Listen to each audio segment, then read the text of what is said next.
Well, good morning, and welcome to our wellness presentation on foods for fall prevention. I can't get my words out. Anyway, I'm thrilled to death to have my daughter Erin here today, and I'm really thrilled that both of my daughters share my passion for wellness and for older adults. Erin, as you will see, is on the nutrition side. She also is a fitness instructor.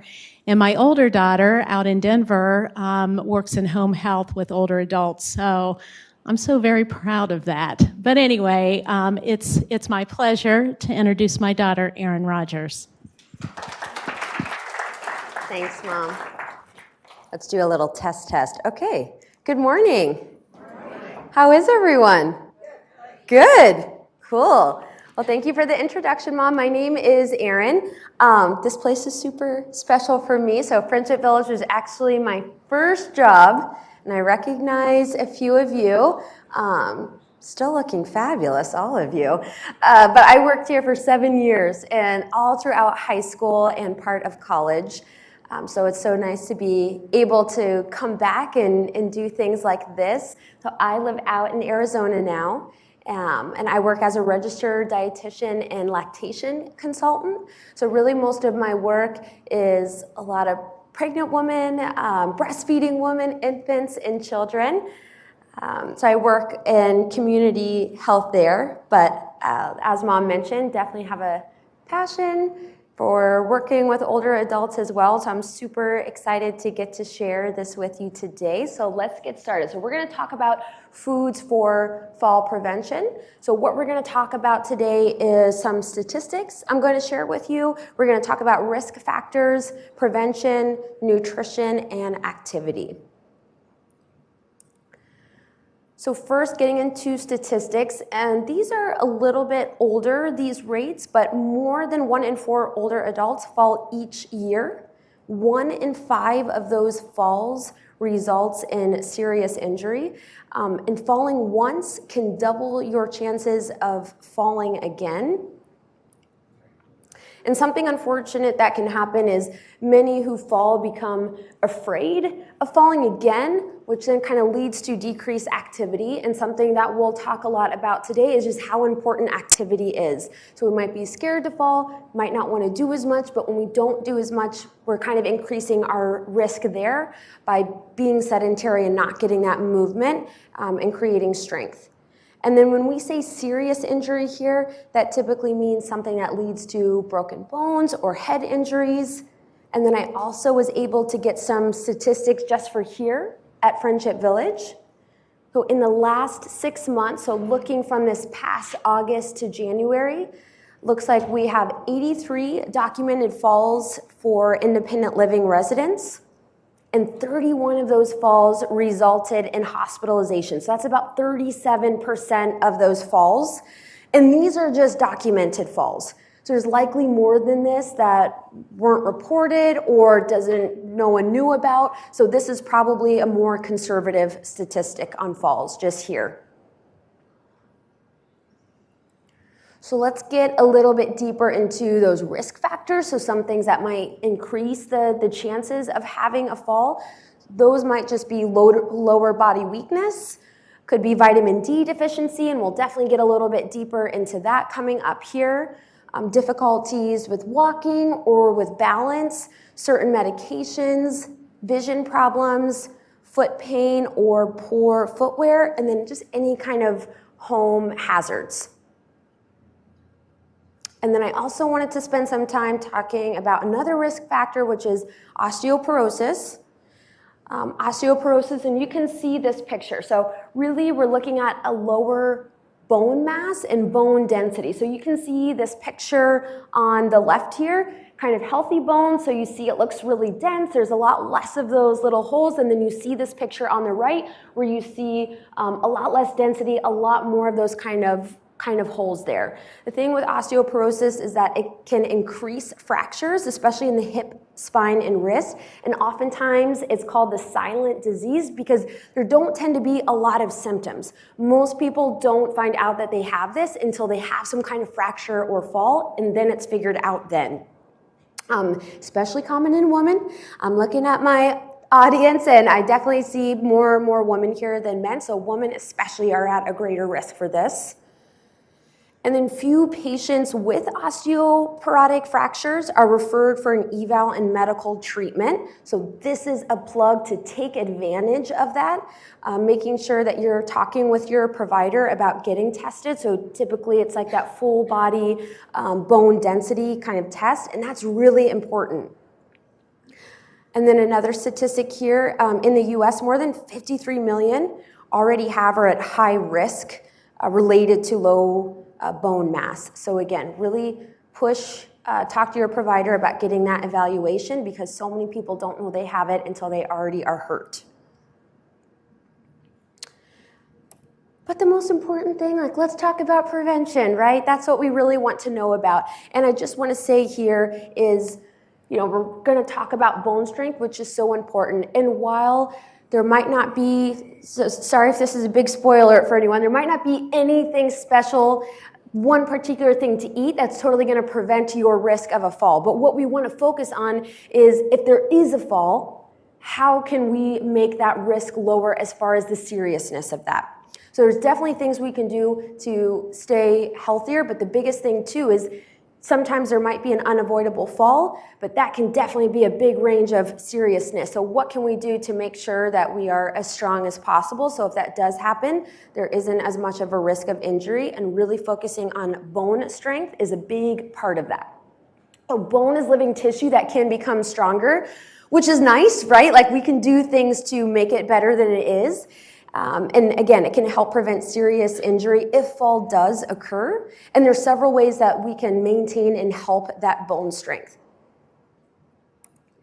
So let's talk about some of those things. So again, healthy bones, less falls.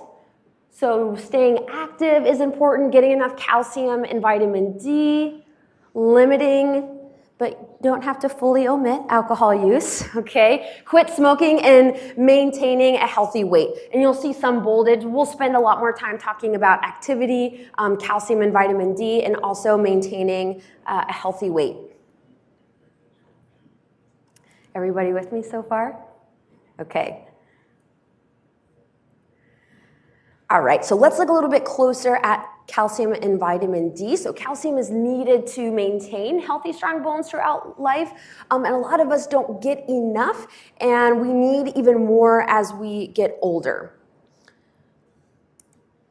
And we can see here kind of what that looks like. So 1,200 milligrams daily is the recommendation, which changes, it's an increase from 1,000 milligrams. So once women are over 50, which again, women are going to be at greater risk for that loss of bone mass, and men over 70, increasing to 1,200 milligrams versus in earlier adult life, 1,000 milligrams. So how can we get more calcium? So a lot of the things that we probably think of, like dairy foods, but there's a lot of other foods as well that aren't dairy that have a good amount of calcium in them. So if you're not drinking dairy milk, it could be almond milk that's unsweetened. If you're going for yogurt, plain and non-fat. Tofu. Does anyone eat tofu or has eaten tofu? Okay, I see. I see a little hand raise, okay. And usually that's set in calcium, which is why it's such a good source.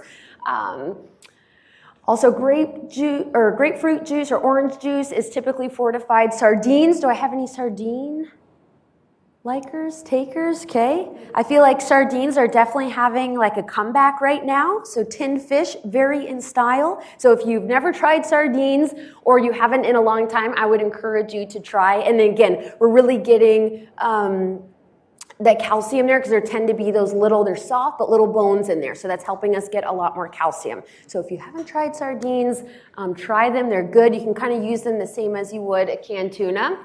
And then milk, of course, or soy milk, and don't mind my typo, that would be collard greens, are an excellent source of calcium as well. Some other leafy greens too, but collard greens is definitely going to be your big one. Anyone like collard greens? Okay, I got a few more hands and nods with that one. So there's some different choices here, and might be some things that maybe you don't think about as often. So it definitely goes beyond just those dairy foods. All right, so vitamin D. So vitamin D and calcium, they kind of have this, synergy with them, and they're important to have together. So what happens, we already talked about, as we get older, we might not be absorbing as much calcium. Well, vitamin D helps the body absorb calcium. So as that absorption of calcium decreases as we get older, it's even extra important to make sure that we're getting enough vitamin D. And then an increase with this as well.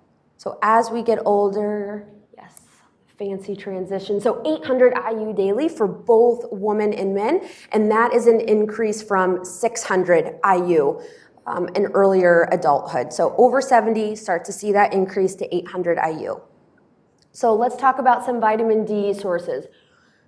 Before I click the slide though, what have we heard? Can anyone shout any vitamin D foods out for me?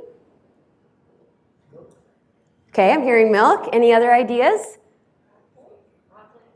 Broccoli? What did I hear? Did I hear mackerel? Someone said it. I heard it. Okay. All right, so a lot of seafood here. So rainbow trout, salmon, we have canned tuna. How do we all feel about seafood? We like seafood? We like fish? Okay. Okay, I see some yeses, I see some no's, that's okay. Yogurt, another great option, and then milk. Mushrooms are on here, and you'll see a very large variance here, really just depending on what type of mushroom. There's so many different kinds, but you can get a good amount from mushrooms as well. Does the farm-raised salmon have the same amount of vitamin D as wild caught? Good question, and I can find that out. I think there's some variances there. So freshwater versus farm salmon. So I'm going to put that in the back of my brain, and I'm going to look up and we'll find out. Because I do have just kind of an estimate, so I would imagine there's probably some differences, but we will find out. That's a great question.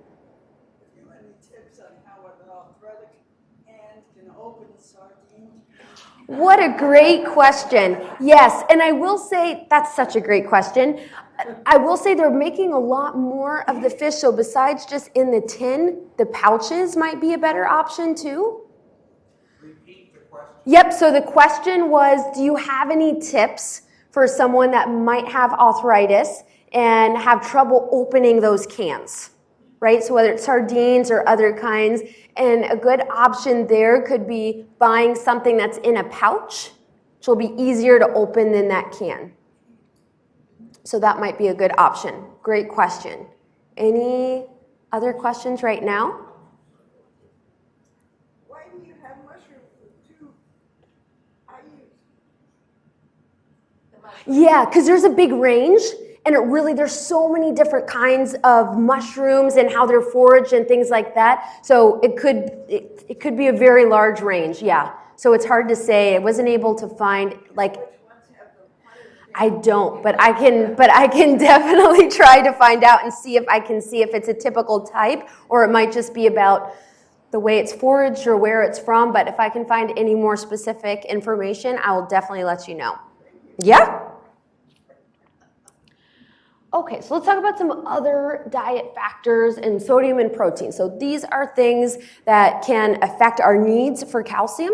So sodium, as we increase our intake, which a lot of us eat a lot more sodium than we probably need, right?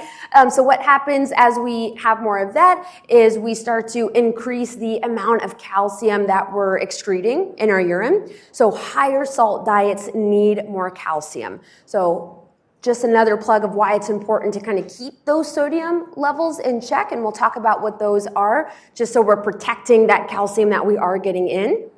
Protein is another one that can increase the excretion, but tons of benefits with protein, benefits for the bones and aids in healing. So I would say making sure that we're getting enough protein is important. And then some studies have shown that those elderly that have a hip fracture who do not have enough protein in their diets are more likely to experience a loss of independence, institutionalization, and even death after their fracture. Protein, very, very important in healing. And then there's also some research that potassium can help improve calcium intake. What do we think of when we think of potassium?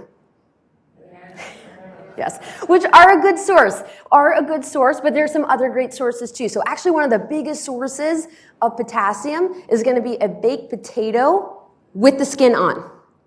Yes. Yes, yes. So, but bananas are great too, and a lot of fruits and veggies, things like prunes, lima beans, spinach. Those are some other potassium foods. So again, calcium and vitamin D are huge, but there's kind of some of these other diet factors that come into play with those. All right, so just a reminder here that in general for adults, we're aiming for less than 2,300 milligrams of sodium. Definitely some sneaky things with the sodium. So it's typically not kind of the salt that we're adding to our foods, but a lot of those pre-packaged foods, those tend to be where we get into a lot of sodium. So just being aware of that, or you might even have a sodium recommendation that is even lower than this, but this is kind of the average of that. So really being conscious of that. And then again, looking at that protein, so about 56 grams a day for men and 46 grams a day for women. So making sure that you're eating enough protein. So let's kind of talk about now into maintaining healthy weight and staying active and how that kind of plays into fall prevention. Weight and aging, a lot of changes happening with metabolism. Which can go kind of either way. So if you're underweight, there could be some risks for bone loss, for broken bones. If you might be carrying too much weight, you might have an increased risk for falls there just because of balance. And then I just always like to mention here that many factors affect weight. It's not just what we eat. It's not just our activity levels. There's a lot of things like genes, other habits, age, gender, culture, sleep, live and work environments. So there are other things that affect that too. And then a lot of times as we age, we typically need to start to eat less or become a little bit more active just because of those changes in metabolism. Okay, and then again, just some other risks with being underweight. We talked about osteoporosis. That's definitely a risk there. So we know that there's an increased risk for bone loss, osteoporosis, those bones becoming weak and brittle, anemia, hard to recover from illness and injury, and then besides just an increased risk for falls, being overweight can lead to some increased risk for heart disease, high blood pressure, stroke, and diabetes. So trying to maintain a healthy weight for you is important. And again, they're not everything, but food choices and activity levels are very important. So let's just kind of talk about some general nutrition. I'm going to show you a couple different kind of healthy eating plates because I think it's interesting. They're a little different. And if you were here for my presentation last year, I kind of showed both of these. So this is the Harvard School of Public Health healthy eating plate you see here. So again, aging affects appetite. You might find that you eat less than what you used to, or maybe you're having trouble maintaining a healthy weight with all of the delicious options and desserts and all of the things that we have in the dining room. But some tips here is, trying to eat less of kind of each component versus avoiding a component. So what I mean here is, maybe you're not able to eat a full plate, but trying to at least eat, maybe a couple pieces of broccoli versus having no broccoli. So really just looking for that balance, a little bit of everything, and maybe smaller portions versus maybe just eating a couple things here and skipping a couple other ones.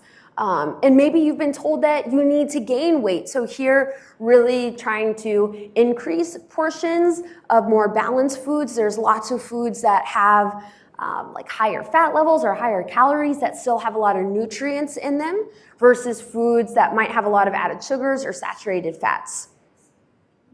What kind of food do you think of if you think of like a healthy fat?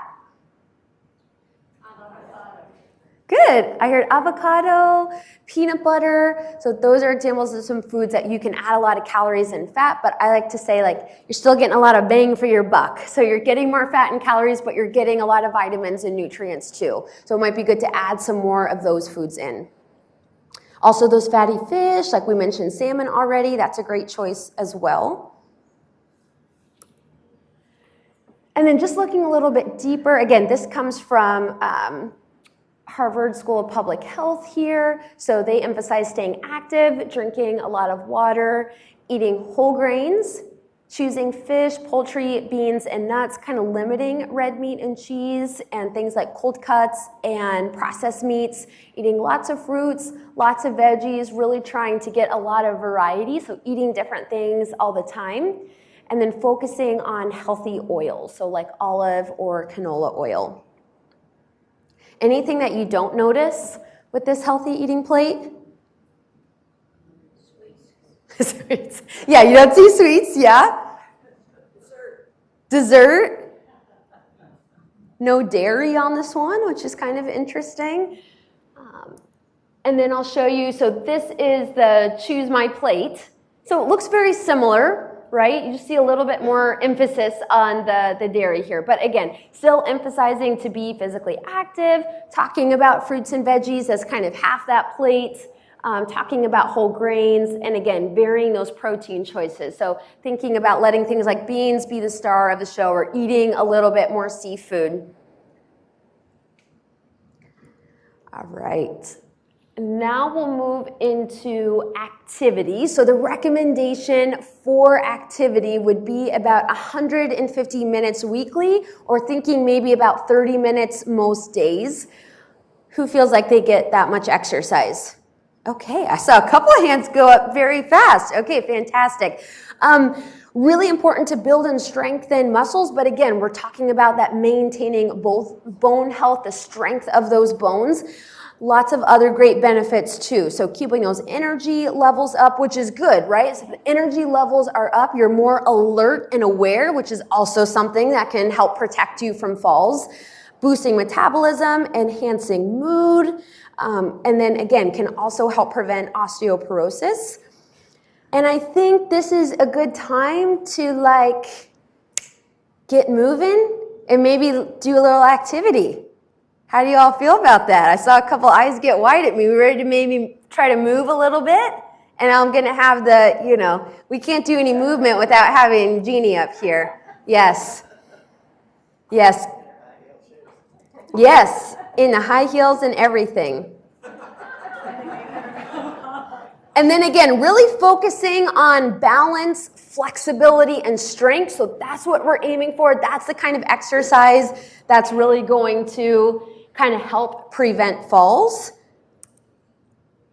All right, so we're gonna do a few things. I invite you to join. If you're not feeling it, that's okay too, but we're gonna do a couple things and go through a couple exercises that can help you, again, with that balance, strength, and flexibility. So it might be little things that you can do at home. So let's start with a sit to stand. Okay, so starting in a seated position, we're gonna go to standing. Okay. You can sit back down. Look at all of you. And then aiming for 10 reps. So keep on going. 2, 3, 4, 5. Halfway there. Let's get it. 6, 7,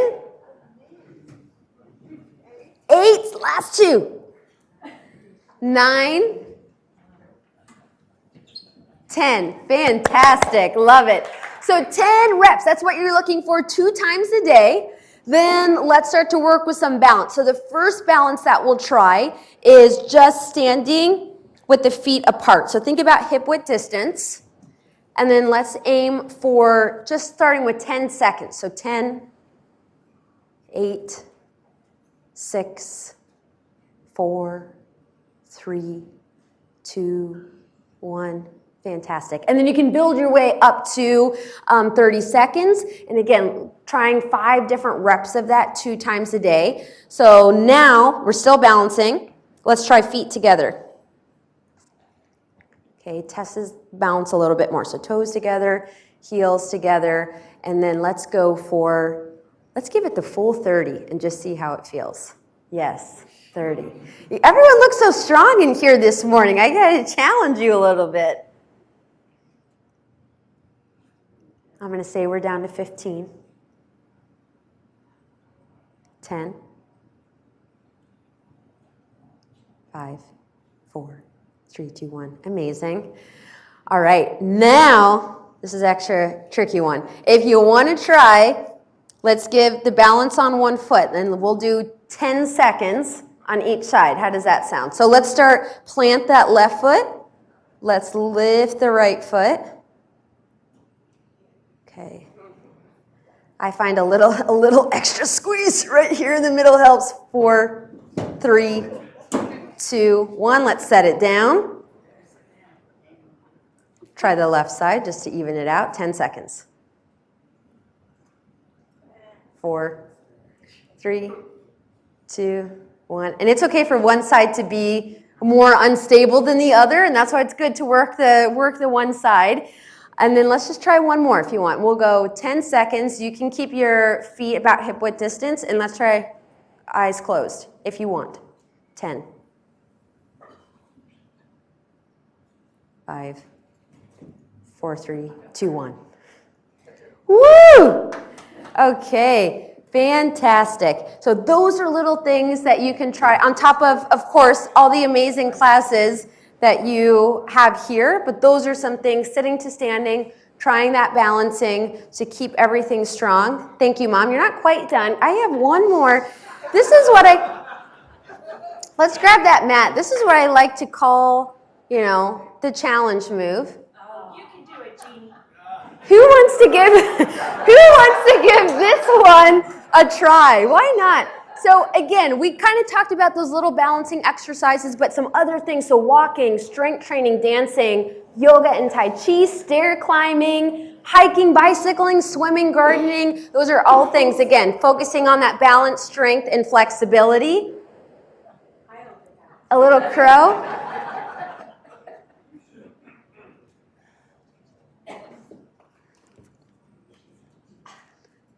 Am I going to fall off the stage? No. Yeah, I think you should go sideways so they can. Oh, okay.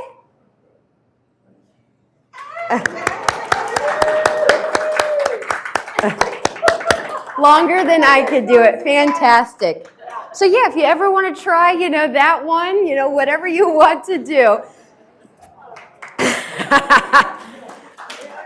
That is good. Yes. Fantastic. Fantastic. So just to summarize, so the rate of falls in older adults is increasing. So if you remember that statistic from that first page, it only went up until about 2016, but it said if we continue this, we're going to be even more increased by 2030. And some risk factors are modifiable, right? There might be some things that we can't change. We might not be able to help the kind of medications we're taking and things like that, but we talked about some risk factors that we can. We can try to stay more active. We can really focus on that calcium and vitamin D. And again, bone strength provides protection.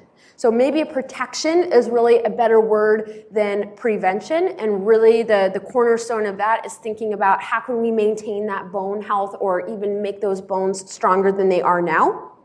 Calcium and vitamin D help with that. And then maintaining a healthy weight and staying active also play a vital role. So trying to find a healthy weight for yourself.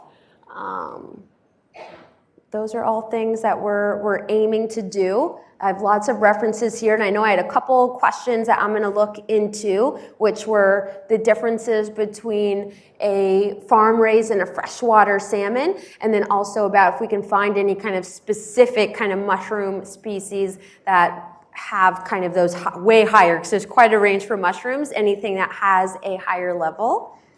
Well, thanks for sticking with me this morning. You already asked some great questions. What other questions do you have?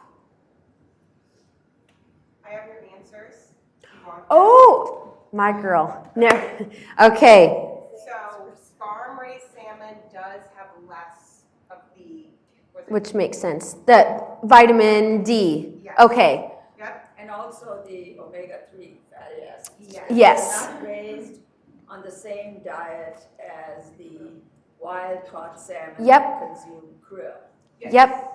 And that is never brought out in presentations, so most people think that when they are eating salmon, they're getting all of the benefit, and I don't think they are, not to the same degree. So wild caught, when possible, is going to be a better bet, but if if you're not eating any kind of seafood or fatty fish right now, I would say even eating anything is going to be a great start, but definitely something that is wild caught is going to have higher levels. Thank you so much. And chanterelles. Oh, yes. And morels. Okay, which are definitely fancy. I don't know if any of you are fans of mushrooms, but I know that those, especially the morels, I think are like only foraged a very specific part of the year. So if you ever see something on a menu that has those, thank you, that's interesting. Those aren't ones you usually see in the store. Yep. Any others that you see on there? Okay. Not yet. Okay. Isn't calcium bad for your arteries? Tell me more. Well, my arteries are calcifying. Okay. Now, is it the same? So that would be a little bit different than something calcifying would be a little bit different than your calcium intake. But of course, like if you have any kind of special recommendations from your doctor with anything that you're dealing with, that's going to supersede anything here, but that would be different. So your intake of calcium wouldn't be calcifying or anything with your arteries. What other questions? What is the difference between vitamin D and vitamin D3? I think that it's just the form that it's in. So you have a form that's you can get through foods. You also have forms that's like can be synthesized in your body. Here, let's get a full. Portobellos also have a lot. Okay, portobellos, which are definitely more accessible than the other two that we said, and also make a great substitute if you're trying to limit your intake of red meat. I think that can be a nice substitute sometimes, like a grilled portobello mushroom is very versatile, but those are good. So let's talk through the different types here.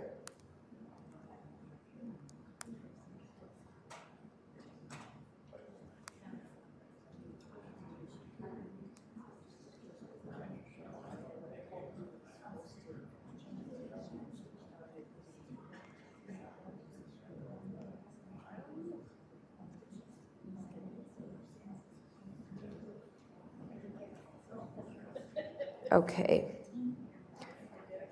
Perfect. Okay, so just different forms. So we have D2, and the D2 is typically going to be something that's produced in plants or in fungi. We talked about mushrooms. And then D3 is kind of what we have, and the production is really in the skin. So a lot of times you'll hear about like sunlight being an important part of helping us synthesize more vitamin D, so they're just different kind of forms. Vitamin D there's foods that have it like we talked about, but sometimes it can be hard to even get enough through food, so being outside is good too. It helps us synthesize more. I didn't learn, is this true that you shouldn't take your calcium pills with other vitamins? It depends on what the vitamin is that may affect the absorption of calcium. Because I was told once when I was having a osteoporosis screening, a bone scan, and the woman really got upset with me because I took the calcium with my morning vitamins and things. She said, oh, you shouldn't do that. I can definitely speak to like calcium in iron, but I'm not sure what all your multivitamin had in it. But I think it just depends what you're taking might affect the absorption. What other questions? Okay. And if any come up, you can always pass them along and we can make sure that they get answered. Sounds like this will be recorded, but yeah, if you have, would you want them to come to you or email you, Mom? If you have any other questions, and I can definitely get you an answer. Any other questions? Okay. Well, thank you so much for your time this morning.